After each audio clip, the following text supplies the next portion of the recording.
Great day. Welcome to Logic Lives. Today we're going to talk about resume building.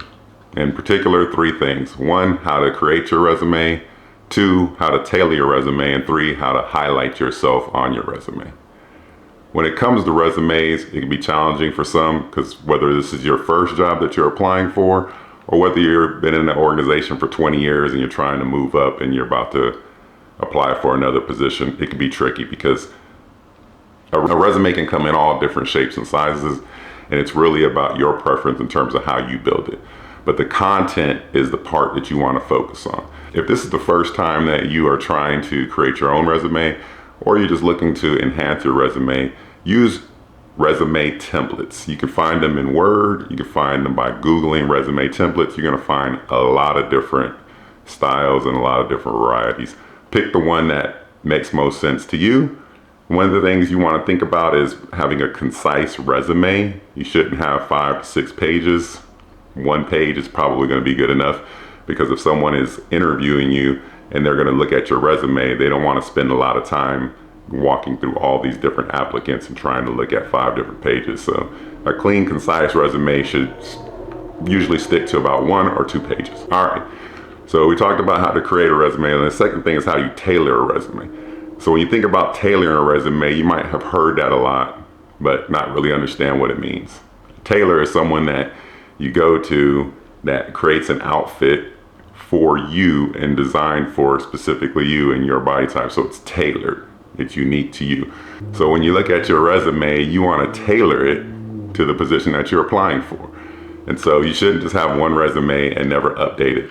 Update it every time you apply for that position and make it unique to that position. So how do you do that? Look at the job posting that you are applying for. If you're applying for something that is in customer service, then make sure you look at the description of that customer service position. It's going to tell you the things that it's looking for in terms of required qualifications and preferred qualifications. And so when you look at the required qualifications, that is what you want to tailor your resume towards and make sure that you're highlighting the things that you have that show you have the qualifications that are required and or preferred based off of that job.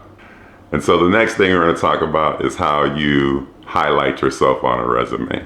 And we talked about potentially interviewing and applying for a job in the customer service field. So we'll take that as an example. So if you had experience in a restaurant being a waiter or a waitress, you may have put on your resume, I served people. That is not highlighting the skills that you have, because when you look at the qualifications of a customer service position that is not in a restaurant, it might be asking for sales experience. It might be asking for times you dealt with irate customers. And so part of tailoring your resume is looking at those qualifications again and highlighting the things that you've done in your current position.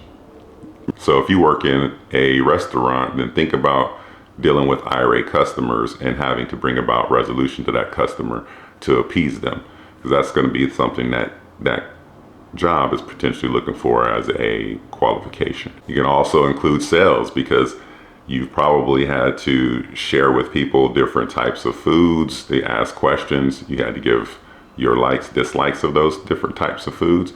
So that's something that you can put on a resume in terms of selling people and showing them the benefits and describing the product so that way they can make an informed choice. Those are the ways that you actually highlight yourself versus just saying I was a waitress or I was a waiter or a server at a restaurant.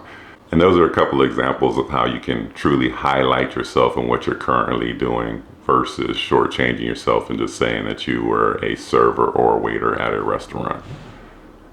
So when you think about building a resume, think about the three things we discussed, and by using templates and making sure that you pick the one that you find most appealing to you.